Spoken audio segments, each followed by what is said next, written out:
Dubro Suspicion Files.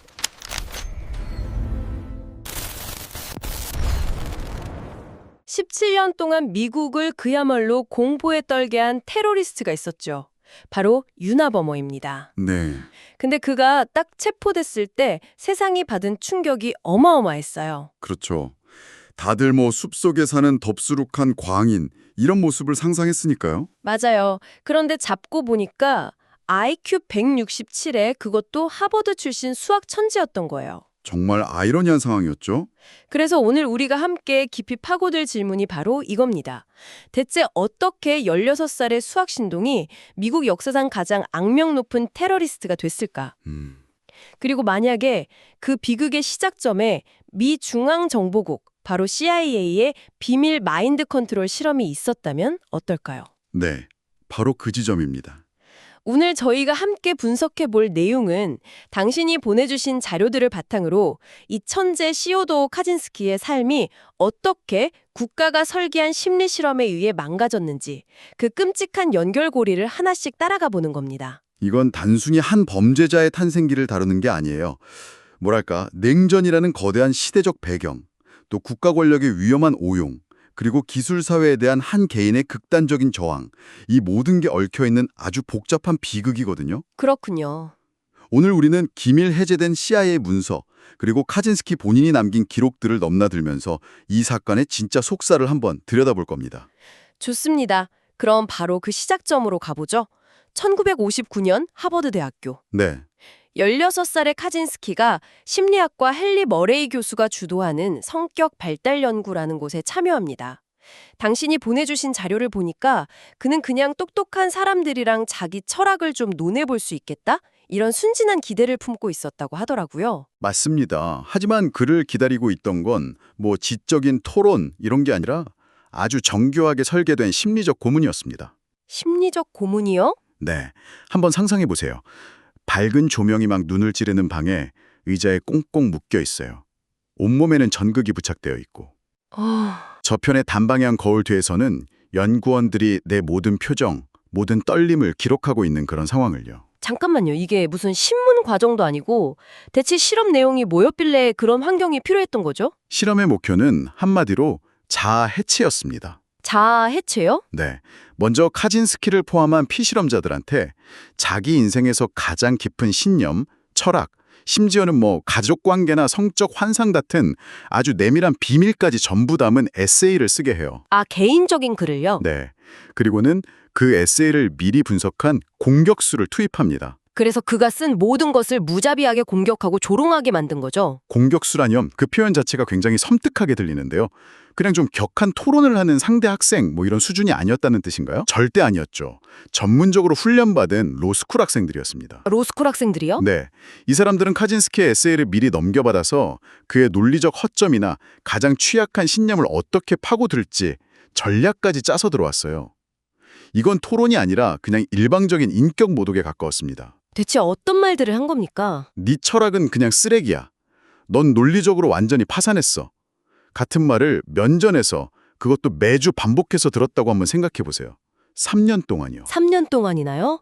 정말 끔찍하네요. 한창 자아가 형성돼 10대 후반의 나이에 그런 일을 겪었다는 거잖아요. 근데 진짜 잔인한 건 따로 있어요. 뭔데요? 실험이 끝나면 자기가 모욕당하면서 무너지는 모습을 찍은 영상을 계속해서 다시 보게 만든 거예요. 자기 비하와 수치심을 극대화시키는 거죠. 한 사람의 자존감을 문자 그대로 바닥까지 끌어내리겠다는 의도가 너무 명백했습니다. 와, 듣기만 해도 숨이 막힙니다. 그런데 여기서 정말 기가 막힌 사실은 이 실험에서 연구팀이 카진스키에게 붙인 코드명이 lawful, 그러니까 준법적인 이었다는 겁니다. 네, 맞아요. 규칙에 잘 순응하는 모범생 타입으로 본 거죠. 훗날 미국에서 가장 유명한 반체제 테러리스트가 될 인물을요. 이건 뭐 거의 블랙 코미디 수준의 역설이네요. 바로 그 지점입니다. 그럼 대체 이 비윤리적인 실험이 왜 진행됐을까요? 이게 단순히 한 교수의 학문적 호기심이었을까요? 그럴 리는 없을 것 같은데요. 실험을 설계한 헨리 머레이 교수의 경력을 파고들면 아주 선명한 그림자가 나타납니다. 바로 CIA죠. CIA요? 네, 그는 2차 세계대전 당시에 CIA의 전신인 OSS에서 이랬던 심리전 전문가였습니다. 심리전 전문가요? 구체적으로 어떤 일을 했는데요? 그의 주된 연구 분야가 바로 적군에게 포로로 잡혔을 때 신문을 견뎌내는 방법, 그리고 반대로 적을 신문에서 무너뜨리는 기법, 즉 인격 파괴 기술이었습니다. 전쟁터에서 쓰던 기술을 연구하던 사람이었군요. 바로 그렇죠. 잠깐만요. 그럼 이건 그냥 한 교수의 비윤리적인 연구가 아니라 국가 차원에서 진행된 일이라는 건가요? 혹시 그 악명 높은 MK 울트라 프로젝트랑 관련이 있는 겁니까? 정확히 짚으셨습니다. 결정적인 증거가 자금 출처에서 나왔죠. 이 실험의 연구비가 인간 생태학 연구회라는 정체불명의 재단을 통해서 들어왔는데 나중에 기밀 회제된 문서를 보니까 이 재단이 CIA가 마인드 컨트롤 연구 자금을 세탁하기 위해 만든 위장단체라는 사실이 밝혀졌습니다. 세상에. 그리고 그 돈의 최종 목적지가 바로 MK 울트라 프로젝트였죠. 이름은 영화나 드라마에서 많이 들어봤는데 MK 울트라가 정확히 어떤 프로젝트였는지 여기서 한번 짚고 넘어가야 할 것 같습니다. 1950년대 냉전이 한창일 때 CIA는 소련의 쇠뇌 기술에 대한 공포에 사로잡혀 있었어요. 그래서 거기에 맞서기 위해서 인간의 정신을 완벽하게 통제하는 기술을 개발하려고 했습니다. MK 울트라는 그 모든 시도를 총괄하는 프로젝트명이었죠.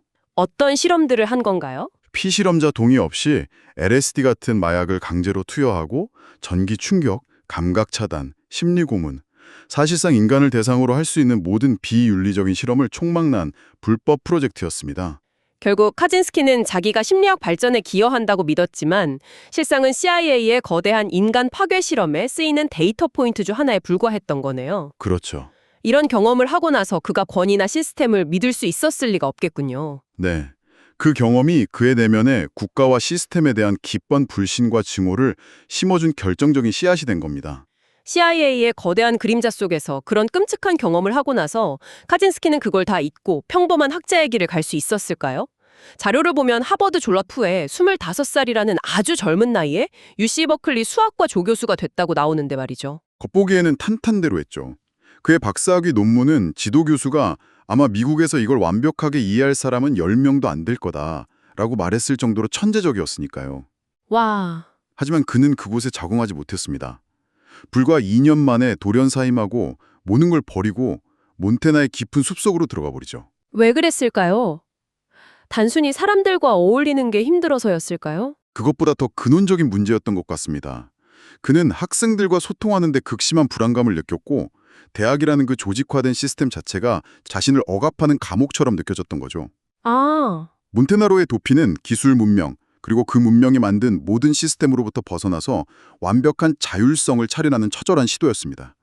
전기랑 수도도 없는 3곱하기4m짜리 오두막에서요. 하지만 그렇게 문명을 등지고 조용히 살던 은둔자가 어떻게 폭탄을 만드는 테러리스트로 변하게 된 걸까요? 자료를 보면 1983년에 그를 완전히 바꿔놓은 결정적인 사건이 있었다고 하더군요. 네, 바로 그가 가장 좋아하는 장소, 성소라고까지 불렀던 숲속 고원이 도로 건설 때문에 파괴된 현장을 목격한 겁니다. 아, 그에게는 유일하게 마음의 평화를 엿본 곳이 거대한 기계에 의해서 무참히 찢겨나간 거죠. 그 순간 카진스키 내면의 무언가라 완전히 끊어져 버렸습니다. 그럼 그 사건이 있기 전까지는 폭력적인 행동은 전혀 없었던 건가요? 그가 숲으로 들어간 게 1970년대 초반이고 첫 폭탄 테러는 1988년이었으니까 그 트리거 사건 이전에 이미 행동을 시작했던 거잖아요. 그 분노가 어떻게 쌓여갔는지에 대한 기록도 있나요? 아주 중요한 지점입니다. 많은 사람들이 그 고원 파괴 사건이 모든 것의 시작이라고 오해하는데 사실 그건 결정적인 임계점이었어요. 임계점이요? 네, 분노가 방어적인 도피에서 공격적인 저항으로 완전히 전환된 계기였죠. 그 이전부터 그는 주변 개발 현장에 가서 장비를 망가뜨리는 식의 소규모 사보타주 활동을 하고 있었습니다. 그러다 1978년에 첫 우편물 폭탄을 보냈고요.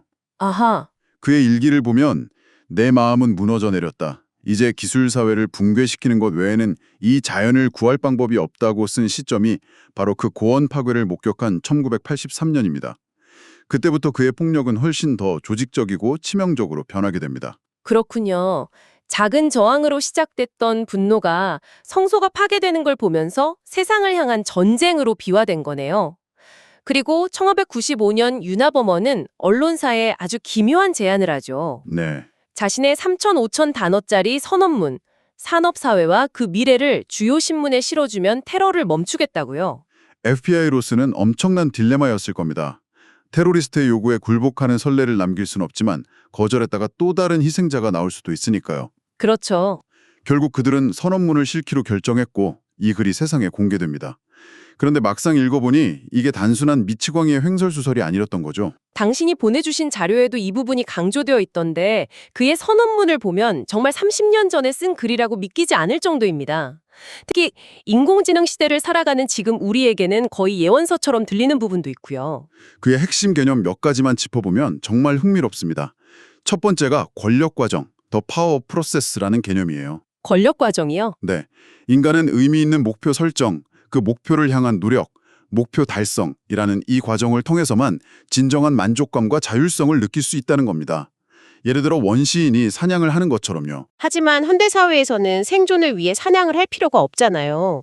그냥 마트에 가서 돈을 내면 되니까요. 바로 그 지점을 카진스키는 파고듭니다. 현대 산업사회는 인간에게서 이 진짜 권력 과정을 빼앗아갔다고 봤어요. 그래서 현대인들은 그 근원적인 허공함을 채우기 위해서 시스템이 만들어준 가짜 목표, 즉 대리활동, surrogate activity에 집착하게 된다고 주장했죠. 대리 활동이라 듣고 보니 정말 무섭네요. 우리가 매일 스마트폰 알림에 반응하고 SNS에서 좋아요를 받으려고 애쓰고 게임 레벨을 올리려고 밤을 새우는 모습이 네, 어쩌면 카진스키가 말한 진짜 생존과는 아무 상관없는 가짜 목표에 매달리는 모습일지도 모르겠다는 생각이 듭니다. 정확합니다. 그는 그런 대리활동이 아무리 정교해져도 진짜 권력 과정이 주는 만족감을 대체할 수는 없다고 봤습니다.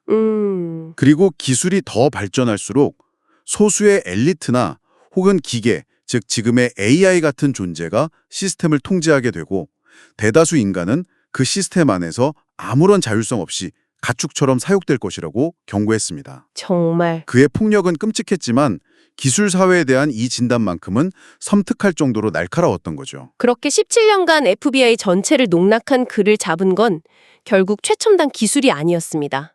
아이러니하게도 그의 언어였죠. 네, 맞아요. 신문에 실린 선언문을 읽은 그의 남동생 데이비드가 이 글 우리 형이 쓴 것 같은데 라며 기묘한 기시감을 느낀 게 시작이었으니까요. 맞습니다. 여기서 언어학적 프로파일링이라는 기법이 결정적인 역할을 합니다. FBI는 동생 데이비드가 가져온 카진스키의 옛 편지들이랑 선언문을 비교 분석해서 누구도 흉내낼 수 없는 그만의 언어적 지문을 찾아냅니다. 언어적 지문이요? 어떤 것들이었나요? 두 가지가 결정적이었습니다. 첫째, cool-headed logicians, 우리말로 하면 냉철한 논리학자들이라는 아주 독특한 표현이 선언문과 그가 옛날에 쓴 편지에 똑같이 등장했어요. 아, 독특한 표현이군요. 네, 일상 대화에서는 거의 쓰지 않는 굉장히 문어체적인 표현이죠. 와, 그런 사소한 표현 하나가 단서가 되다니 놀랍네요. 두 번째는 뭐였나요? 두 번째는 훨씬 더 강력한 증거였습니다. 보통 케이크를 가지면서 동시에 먹을 수는 없다는 뜻의 영어 속담을 You can have your cake and eat it too 라고 쓰거든요. 네. 그런데 카진스키는 이걸 옛날 고어 형태인 You can't eat your cake and have it too 라고 순서를 바꿔서 썼습니다. 순서를 바꿔서요. 네, 아주 극소수의 사람들만 쓰는 표현인데 이 희귀한 언어 습관이 선언문과 그의 편지에서 완벽하게 일치했던 겁니다. 와, 물리적 지문만큼이나 확실한 증거였죠. 결국 동생은 더 큰 비극을 막기 위해 형을 신고할 수밖에 없었습니다. 체포된 이후 재판 과정에서도 그의 싸움은 계속됐죠. 변호인단은 사형을 피하게 하려고 그를 망상형 조현병 환자로 몰아갔지만 카진스키는 그 정신병이라는 딱지를 목숨 걸고 거부했습니다. 그에게 정신병자라는 낙인은 사형 선고보다 더 굴욕적인 패배였을 겁니다. 그렇게 되면 자신의 모든 행동과 사상이 그저 미치광이의 망상으로 치부되어 버리니까요. 아, 그랬겠네요. 그는 자신의 범죄가 미친 짓이 아니라 기술 사회에 대한 이성적인 정치적 저항으로 역사에 기록되길 원했습니다. 끝까지 자신을 시스템에 맞선 혁명가로 규정했던 거죠. 결국 그는 유죄를 인정하고 가석방 없는 종신형을 받는 대신 정신병자라는 공식적인 낙인을 피하는 길을 택했죠. 그리고 2023년 감옥에서 사망했지만 그의 유령은 2025년 지금 틱톡 같은 디지털 플랫폼에서 기묘하게 부활하고 있습니다. 네. 젊은 세대 사이에서 Ted was right, 즉 테드가 옳았다는 밈이 퍼지고 있으니까요. 물론 그의 끔찍한 폭력을 정당화하는 사람은 거의 없습니다. 그건 명백히 선을 넘은 범죄니까요. 그렇죠. 하지만 동시에 AI가 우리의 일자리를 위협하고 알고리즘이 우리의 생각과 감정까지 지배하는 이 현실 속에서 기술이 인간의 자율성을 침해하고 우리를 시스템의 부품으로 만들 것이라는 그의 진단만큼은 섬뜩할 정도로 유효하다는 공감대가 형성되고 있는 겁니다. 그의 행동은 틀렸지만 그의 경고는 맞았다는 인식이 역설적이게도 기술의 최전선에 있는 세대에게 퍼지고 있는 거죠. 결국 그의 이야기는 우리에게 아주 불편하고도 중요한 질문을 남깁니다. 오늘 우리가 함께 파고된 이 자료들을 쭉 따라와 보면서 당신은 어떻게 생각하시나요? 이 비극의 진짜 범인은 폭탄을 만든 한 명의 천재일까요? 아니면 그 16살의 천재를 잔혹한 실험실에 밀어놓고 그가 사랑한 자연을 파괴하며 결국 한 인간을 괴물로 만들어버린 거대한 시스템일까요?